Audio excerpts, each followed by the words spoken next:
ar prieku vēlos aicināt mūsu Rīgas Stradiņu universitātes profesori Ilzi Jākotu, kas ir mutes sejas žokļu ķirurģe, un tātad arī operē mūsu augstslēju šķeltnes mūsu pacientiņiem. Un tātad pēc tam arī uzstāsies audiologopēda Ilze Klatenberga. Dodu vārdu doktoram.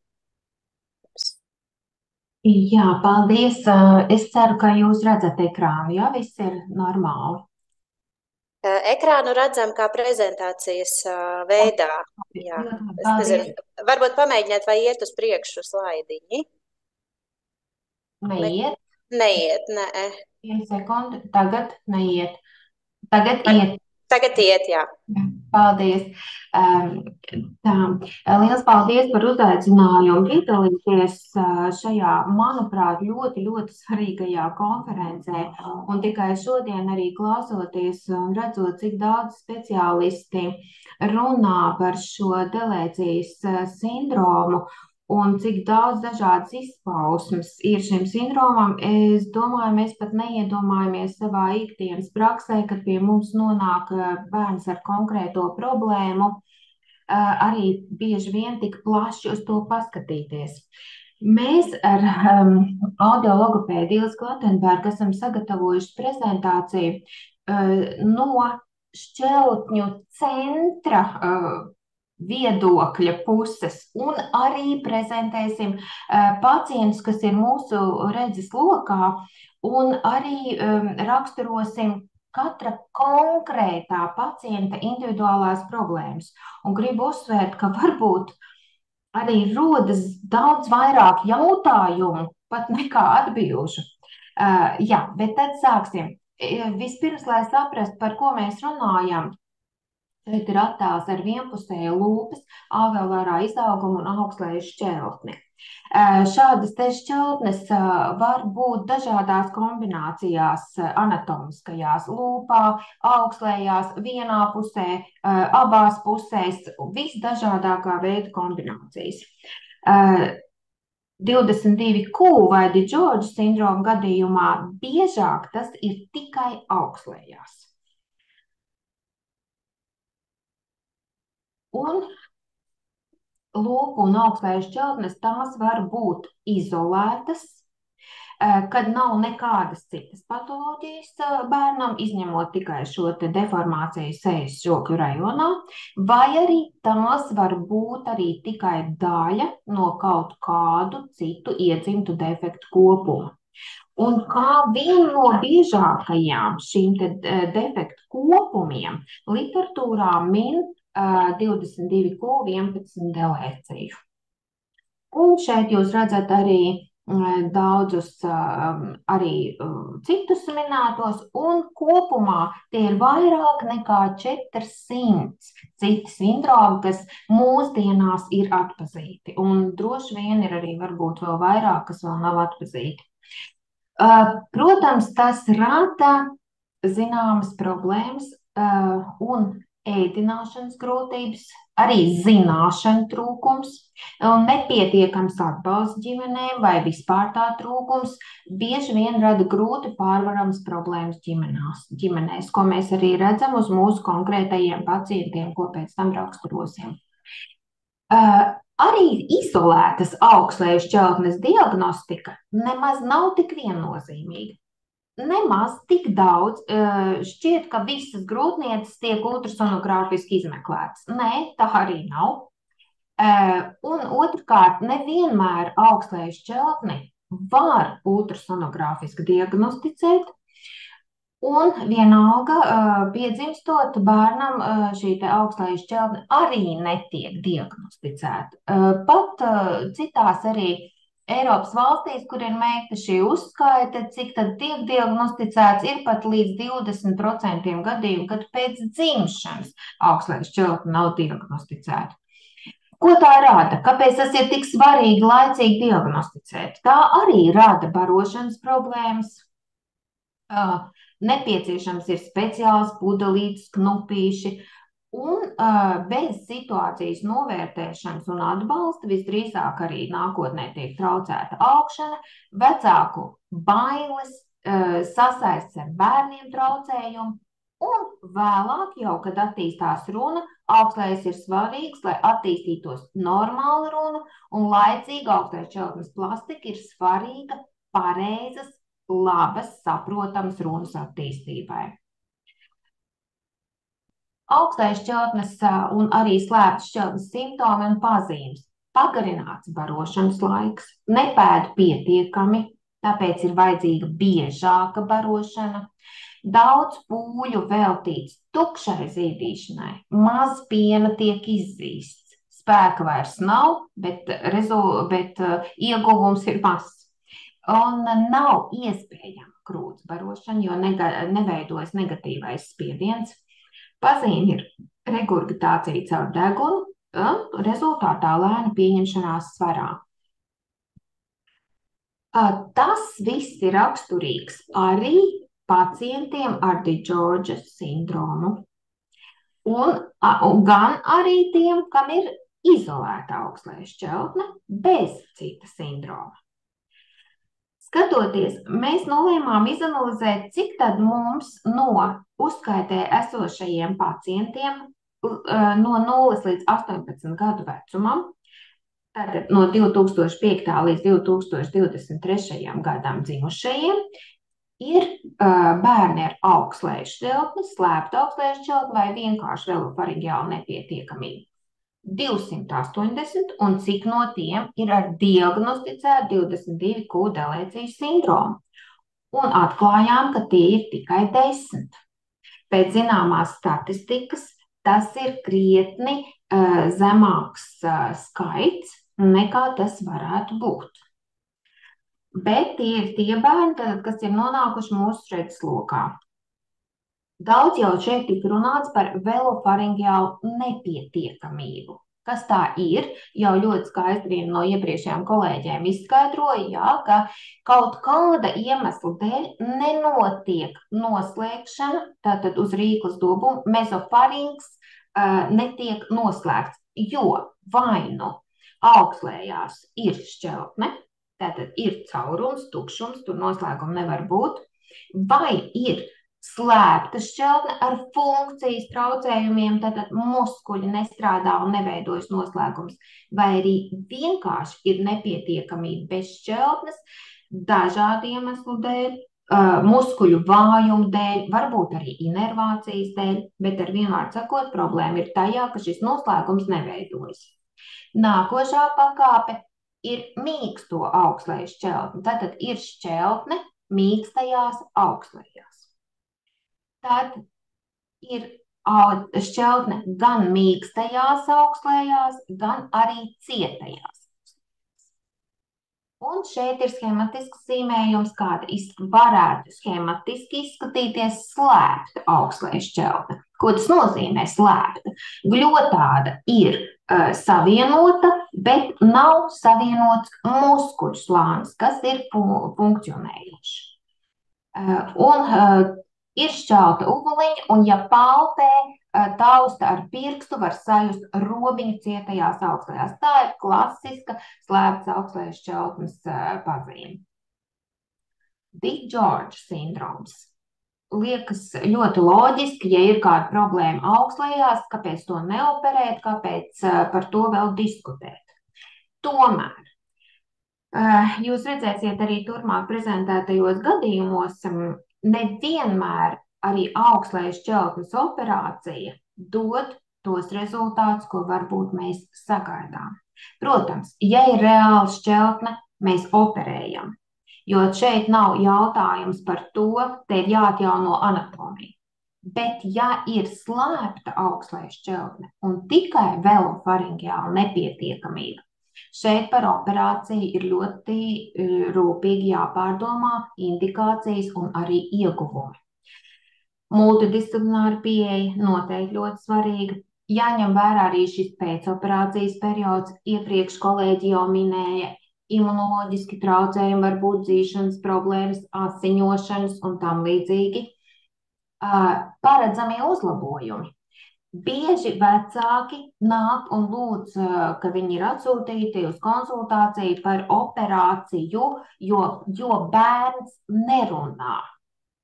Pēc operācijas bērns runāt nesāk, jo tiem ir citi iemesli. Pēc operācijas rezultāts var būt runas uzlabojumi, skaņu izrunas uzlabojumi, nazalitātes mazināšanās, bet nevis uzsākšana runāt.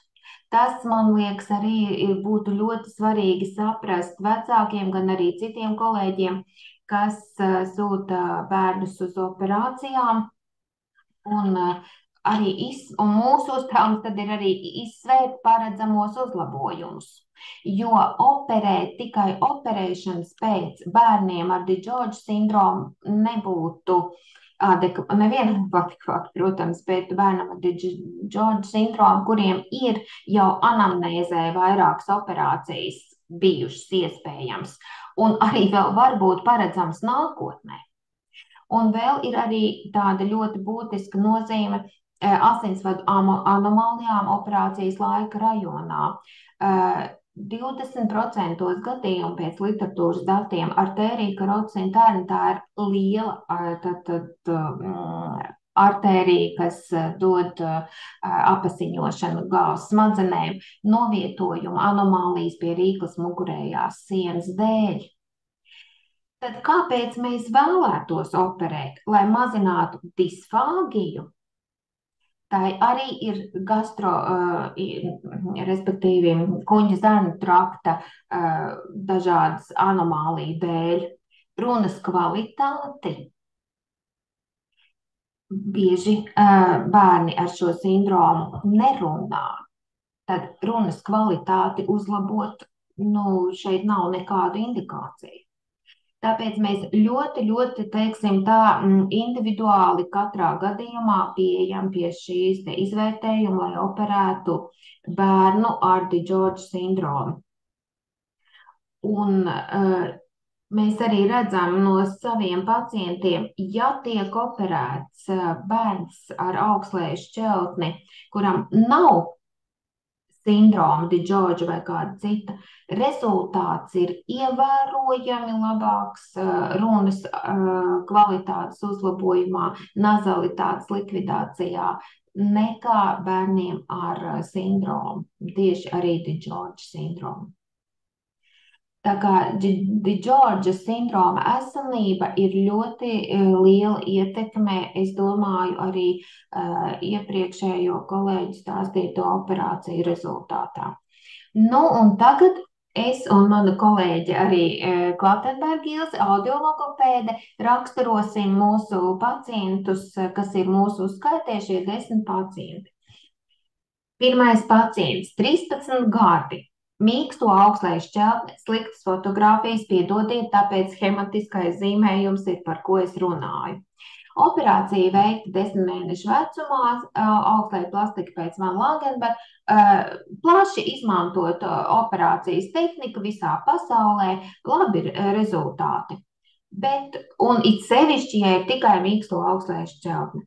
Bet šim bērniņam pēc operācijas runa nazāla, īsas augstslējas. Tāda šīs te augstslējas izskatās 3 vai 6 gadu vecumā, Un tad vārds lūdzu Ilzei Klatenbergai raksturot šo te runu lūdzu. Jā, labdien. Runājot par A pacientu, tātad arī jums ieskats, tātad ir veiktas diagnostikas dažādos vecuma posmos, un kā jūs dzirdējāt, profesori jau teica, ka bērnam operācija ir veikta jau 10 mēnešu vecumā. Bet tātad 5 gadu vecumā bērna runa tiek diagnosticēta kā izteikti nazāla, ja? Un tātad šis velofaringālais slēgums ir joprojām nepietiekams. Tātad operācija vien uzlabojumu nedos. Ja? Un bērns šajā vecumā sāk apmeklēt speciālo pirmskolas izglītības iestādi, kurā ir nodrošināta šī intensīva logopēdiskā terapija. Un tādēļ uzlabojums ir redzams, jo jau 8 gadu vecumā tātad tiek kvalificēta kā vidēji stipra nazalitāte, kas arī ir tātad ļoti pamanāma un ļoti ietekmē runas kvalitāti. Tātad arī mēs varam redzēt, ka tieši sindroma gadījumos arī ļoti, ļoti intensīvs šis logopēdiskais darbs. Un arī varam teikt, arī bērnu kognitīvais potenciāls, jo bērnam tātad vispārējā attīstība atbilst vecumam, bērnam nav pazemināta attīstība, un arī tātad par runu tiek atzīmēts, ka ir tātad šī runas valodas attīstība ir tipiska, tātad atbilst normai. Un šis intensīvā darba rezultātā tas uzlabojums ir ļoti, ļoti neliels, bet, protams, viņš ir. Ja? Tātad tiek šī izteikti stiprā nazalitāte kvalificēta kā vidēji stipra. Ja? Un tad mēs varam redzēt, ka arī šis rezultāts ir noturīgs, jo tiešām ir nopietni strādāts, bet tātad arī jāņem vērā šīs izmaiņas, kas notiek bērnam pieaugot. Jo, ja mēs redzam novērtējumu 11 gadu vecumā, tātad ir vidēji izteikti šī nazalitāte, tātad viņa joprojām ir, tātad nav pastiprinājusies, bet bērnam augot mainās šīs mīksto augslēju un rīklas mugurējās sienas attiecības, un tātad mīkstā augslēja neveido šo slēgumu pietiekamu, un runājot vēl tātad arī papildus gaisa plūst caur degunu, tātad rodas šī gaisa emisija, tādējādi radot blakus troksni un tātad padara šo runu vēl neskaidrāku. Ja? Tātad var redzēt arī šajos gadījumos, tātad, kad bērna attīstība ir tipiska un atbilst vecumam, tātad arī šis rezultāts ir ļoti, ļoti intensīvu darbu rezultātā niecīgs. Plus, protams, vēl papildus problēma šai meitenei ir tātad, kas jau arī iepriekš tika minēti, biežo šo kognitīvo dzirdes traucējumu rezultātā bērnam arī pasliktinājusies dzirde, un bērnam ir jālieto dzirdes aparātiņi, kas arī tātad mēs varam tikai domāt par to, ka tātad ilgstoši bērnam ir šis pazeminājums, un tātad kamēr viņš arī visbeidzot ir kompensēts ar dzirdes aparātiem, tātad ir viņi uzskatāmi par tādiem paliekošiem dzirdes traucējumiem, tāpēc arī tiek kompensēti.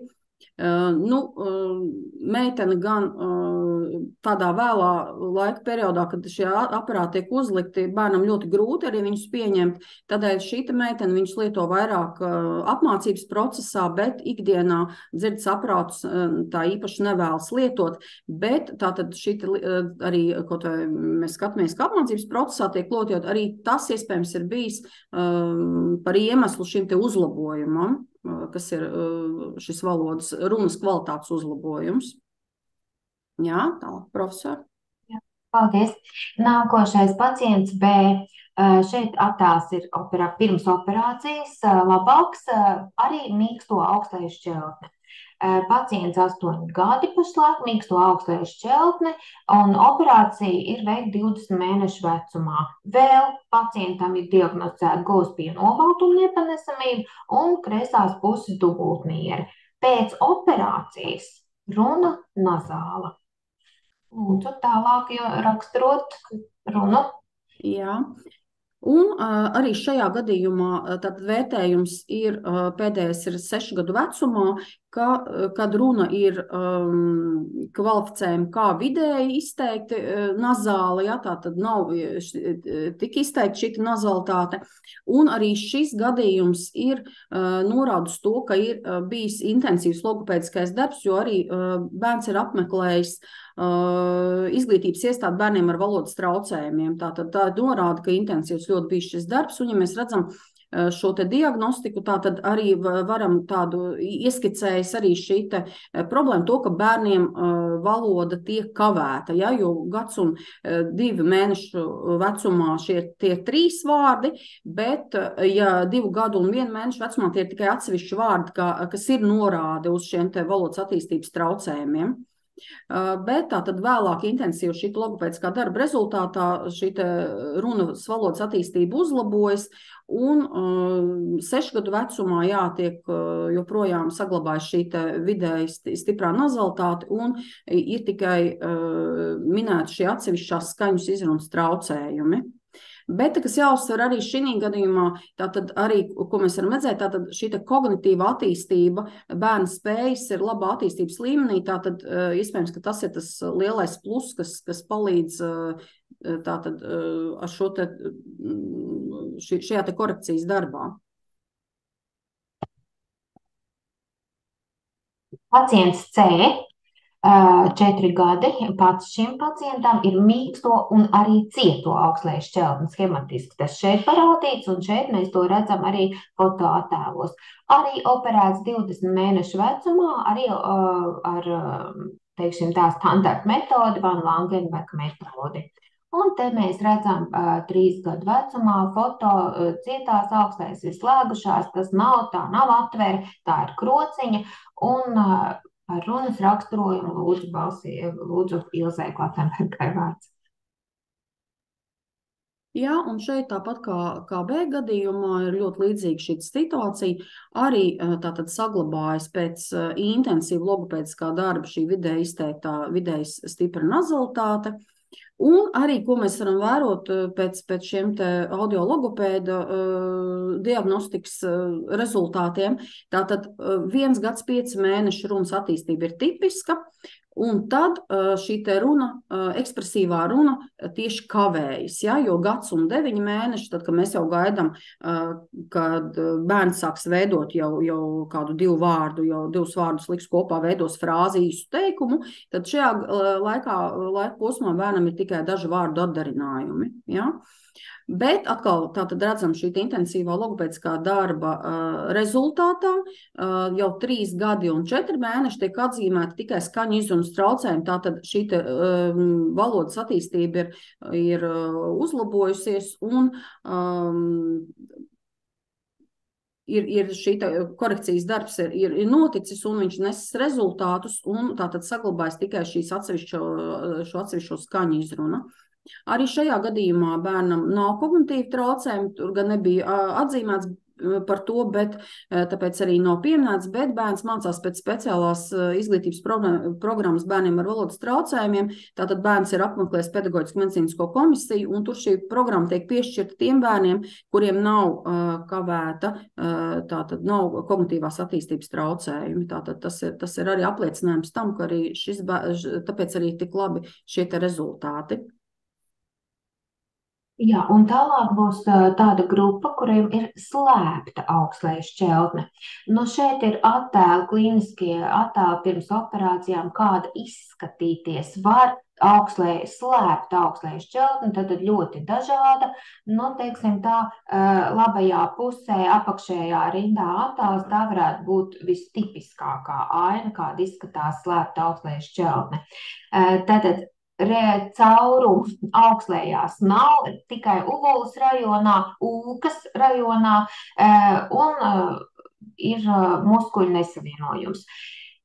Bieži šādi bērni arī bez sindromiem netiek operēti. Šeit novērota tiek funkcija. Un ļoti bieži ir gadījumi, kad runa ir kompensēta pilnībā un nav nepieciešams operēt slēptu šķeltni. Tāda pieeja pastāv tagad visur pasaulē, ka operē, ja pastāv funkcionāli traucējumi. Bet mūsu DiGeorge sindroma bērni, pacients D, 13 gadi, ir slēpta gan lūpas, gan augstlejas šķeltne. Tas mums ir vienīgais gadījums, kur ir arī lūpas šķeltne arī slēpta, un tāpēc tā nav operēta. Bērns nav operēts, jo augstlejas šķeltnes operācijai netiek saskatīts indikācijas. Bērns ilgstoši barots ar nazogastrālo zondi, kura arī pat par sevi jau apgrūtina operācijas veikšanu, varbūt veikšanu mazāk, bet pēc tam dzīšanas procesu. Tagad ir gastrostoma un runas problēmas, protams. Un lūdzu vārds Ilzei par raksturot šo situāciju. Jā, un šī gadījumā mēs runājam par ēšanas vai rīšanas traucējumiem, tad tie nav tādi, tam nav tāda diagnosticēta tāda iemesla nosakāmi, jo vairāk šī ēšanas traucējumi ir saistīti ar nevēlēšanos ēst, ar nepatiku pret ēdienu, ar nevēlēšanos to pat pagaršot, un tātad bērnam rīšanas traucējumi nav konstatēti, un ir pārbaudīts, ka viņš norīt ēdienu var, bet šis ir gadījums, ka tas ir saistīts ar autiskā spektra traucējumiem. Jāmin, ka viņam joprojām ir šī gastrostoma, viņam šobrīd ir 13 gadi, bet tad pēdējā gada laikā ir tāds pārlāmt zināms uzlabojums. Vienīgais, ko viņš tā kā ar mieru bija pamēģināt vispār, ar ko sākt ēst, bija McDonald's ēdiens. Tie bija frī kartupeļi, ko viņš pirmais sāka ēst. Viņš vienkārši tā kā visus ņēma pēc kārtas un tā kā apsūkāja, nogaršoja tādā veidā. Un tādā veidā ir panākts, ka viņš kaut kādu atsevišķu ēdienu šobrīd jau sāk lietot, bet joprojām šis ēdiens, protams, ir nepilnvērtīgs un nepietiekams, tāpēc arī saglabājas arī šī enterālā barošana. Šī gadījumā bērna balss skanējumu pat nevar novērtēt, jo bērns runā, nosacīti runā, ja tā to nosaukt, viņš runā neatverot vaļā muti. Ja? Viņš, piemēram, saka māmu tādā veidā saucot, ja? Bet vecāki ir pieraduši, viņi uz to reaģē, un tātad tādā veidā šī saziņa notiek. Bērns ļoti daudz lieto tātad sadzīves žestus, mīmiku, tātad valodas sapratne tādā sadzīves līmenī ir salīdzinoši laba, bet, protams, ka bērnam ir konstatēti arī diagnosticēti garīgās attīstības traucējumi, un bērns tātad apmeklē speciālu izglītības iestādi bērniem ar garīgās attīstības traucējumiem, un tātad visa šī situācija vēl ir procesā, tā kā, bet varētu teikt, ka tāda dinamika ir, bet, protams, ka tā ir ļoti neliela. Ja? Un tāpēc arī šis gadījums ir tāds vēl joprojām procesā, un tāpēc profesori jau minēja, ka tiešām ir individuāla pieeja visos gadījumos, jo šobrīd, ja nav šī aktīvā runa, ja mēs nevaram novērtēt, un tātad mēs nevaram arī prognozēt, kāda būs šī sadarbība pēc operācijas, tad nav vajadzības vienkārši veikt operācijas pēc, ja mēs nezinām, ka tas dos kaut kādu zinām kaut vai uzlabojumu bērnam. Ja? Un arī, tad profesori, varbūt tad nākamo es arī pieminēšu, jo arī par gadījumu, jā, tad tātad arī šis gadījums ir, tātad bērnam ir 8 gadi, ir diagnosticēta tātad šī slēpta augstslēju šķeltne, tā arī ir neoperēta, un tad tūlīt arī sapratīsiet, kāpēc, jā, tātad arī bērnam ir šis ēšanas problēmas agrīnajā vecumā minētas, tātad arī ir izteikta šī nazalitāte, un bērnam ir tātad diezgan tādi smagi nopietni runas valodas attīstības traucējumi, un arī šī valodas attīstības dinamika ir ļoti lēna. Jūs redzat, tātad bērnam tātad 2 gadu un 5 mēnešu vecumā ir bijis tikai viens vārds, ja? Un tātad 3 gadu 8 mēnešu vecumā nav dinamikas aktīvās runas attīstībā. Un tātad bērns saprot tādas elementāras tikai verbālas instrukcijas, ja, tātad to, ko viņam lūdz. Šobrīd tātad pēdējā diagnostika ir veikta 7 gadu 11 mēnešu vecumā, kad bērns jau ir apmeklējis tātad pedagoģisku medicīnisko komisiju, ir veikti testi, bērnam ir diagnosticēti garīgās attīstības traucējumi, un šobrīd tātad šī aktīvā komunikācijas saziņa ir kaut kādu žestu vārdu atdarinājumu līmenī. Tātad bērns saka kaut kādus atsevišķus atdarinājumus, mamma, tas, kas ir tā kā pie tipiskas runas attīstības bērnam būtu tātad uz gada vecumu pieņemami, jā, tātad šim bērnam tas ir tātad 7 gadu 11 mēnešu vecumā. Lūk, un tāpēc arī šis mums ir tātad gadījums, par ko mēs vēl domājam un lemjam, tātad ik gadu sasaucot arī šo konciliju un nolemjot, ko tad darīt šī gadījumā, un skatoties, kāda būs tālākā šī bērna runas attīstība. Un tātad arī tad izlemsim par to, kas tad ir šim bērnam visnepieciešamākais. Tā, nākošais pacients arī 7 gadi slēpta augstlējas šķautne, priekšlaicīgi dzīves, deguna deformācija, falotetrāde, ēdināšanas problēmas, nav operēts un no mūsu redzesloka pacients ir pazudis. Tātad mēs tālāk nezinām par šo pacienta gaitām arī neko. Pacients G, 5 gadu vecs pašlaik, slēpta augstlējas šķelne, augslējas labi kustās, refleksi dzīvi, apmeklē speciālo bērnu dārzu, attīstība progresē, ir novērošanā, un pašlaik nav indikācijas operācijai, jo visa attīstība un funkcija augslējās notiek bez operācijas atbilstoši vecumam. Ir izoperēts augslēju mādeles, bijuši bieži otīti. Lūdzu, paraksturojiet runu arī.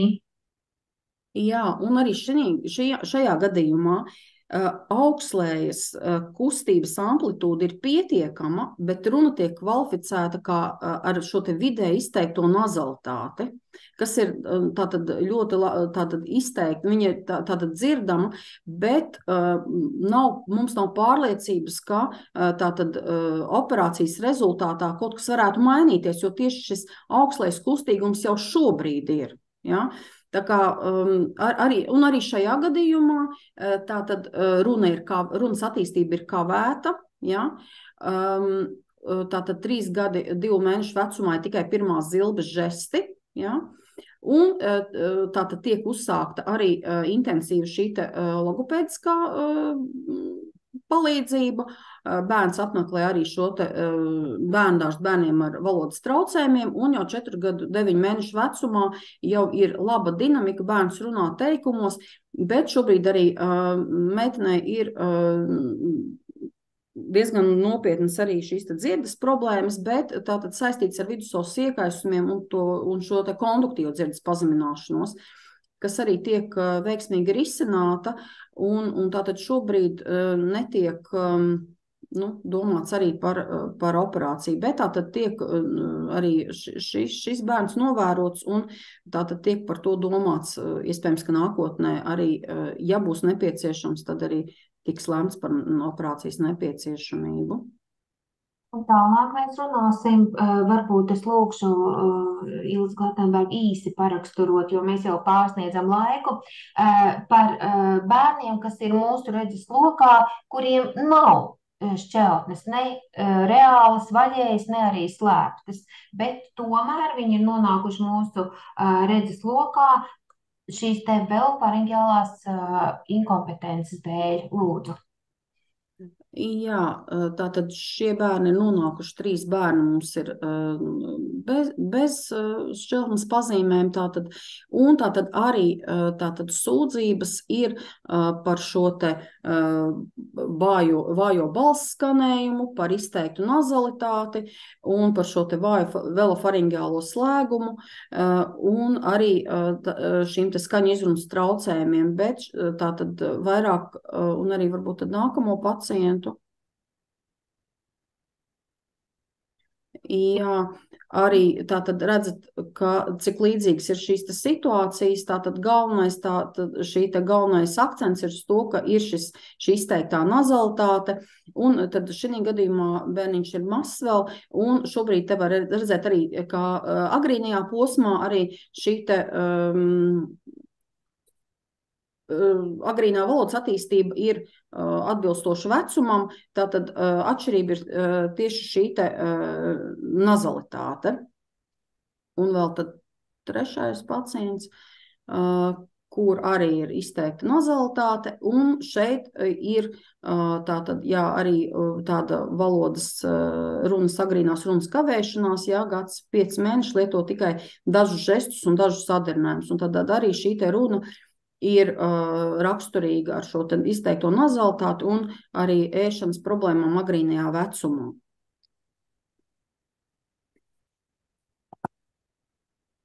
Un tad šodien jau daudz tika jau minēts par dažādām šīm te grūtībām, par ēšanas un šo velofaringālo disfunkciju un skaņu izrunas traucējumiem, kas attiecās uz mūsu, uz audiologopēdu jomu, jā, tātad tie būs šiem bērniem ir vairāk šie te balss sēžu darbības traucējumi, kas ietekmē, ir šis te vājais runas skanējums, ar ko būs saistīts, tātad balss izmaiņas, kas saistīts ar šo te velofaringālo nepietiekamību, tas ir diezgan liels procents šos gadījumus, un, protams, ka un arī pētījumos ir pierādīts, ka šie izrunas traucējumi Di-Džordža sindroma grupā ir vairāk kā citos sindromu gadījumos.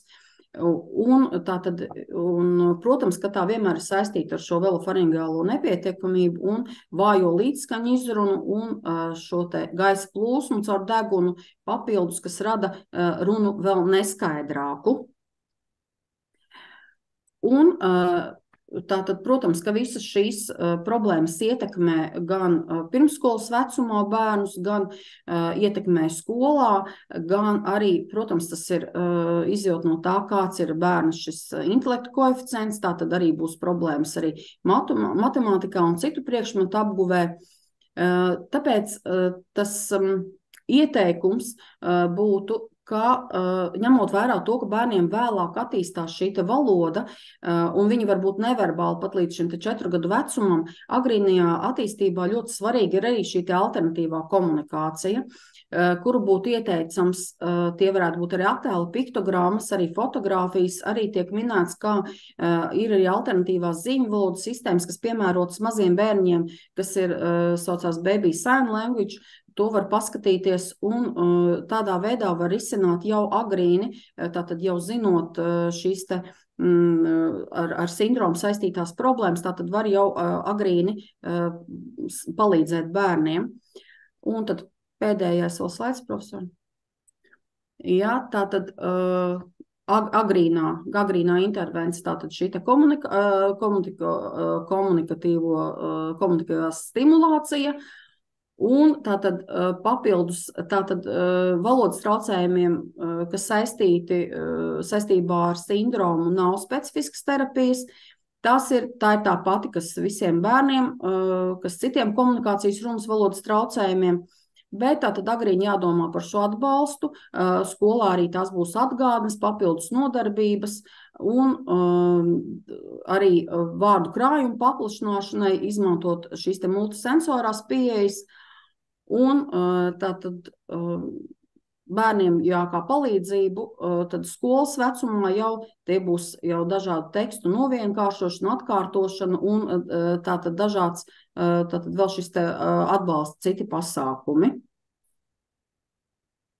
Jā, paldies jums, kolēģi un vecāki, un atvainojamies par laika pārtērēšanu, bet vēl es vienā teikumā gribu teikt, ka šī problēma ar 22q11 delēcijas sindromu ir atpazīta arī citos Eiropas šķeltņu centros, ar kuriem mēs kontaktējam. Un šī gada novembrī Reto slimību nodaļas, krānio nodaļas sanāksme notiks, kur būs darba grupas mītiņš, kurā arī mēs gatavojamies piedalīties, jo tiek apspriestas šīs problēmas ar pacientiem, kas nonāk šķeltņu centros. Un paralēli pēc tam uzreiz arī turpat Dublinā notiks Eiropas jau 5. konference speciāli veltīts šim sindromam. Tā kā jautājumu ir daudz, tie tiek apspriesti starptautiskā līmenī, reta saslimšana, bet kopā informācija, kas tiek vākta, droši vien tuvākajos gados arī nesīs vairāk skaidrības. Jā, paldies jums! Paldies profesorai Ilzei Akotai, paldies audiologopēdai Ilzei Klatenbergai par tiešām lielisko prezentāciju un parādīt, kādi ir tieši mūsu pacientiņi tepat Latvijā. Tā kā liels paldies jums. Piemitināšu un piebildīšu to, ka par alternatīvās komunikācijas nozīmīgumu mēs arī septembrī septembrī organizējām konferenci, un šobrīd šie konferences materiāli un tātad informācija ir pieejama arī Veselas pasaules portālā, tā kā, ja kādam vecākam interesē, kas vairāk par šo, tad arī droši var atrast internetā, noskatīties šos video materiālus, kur arī pacientu vecāku pieredze ir minēta, un jā, tas tā informācijai. Paldies! Tad aicināšu mūsu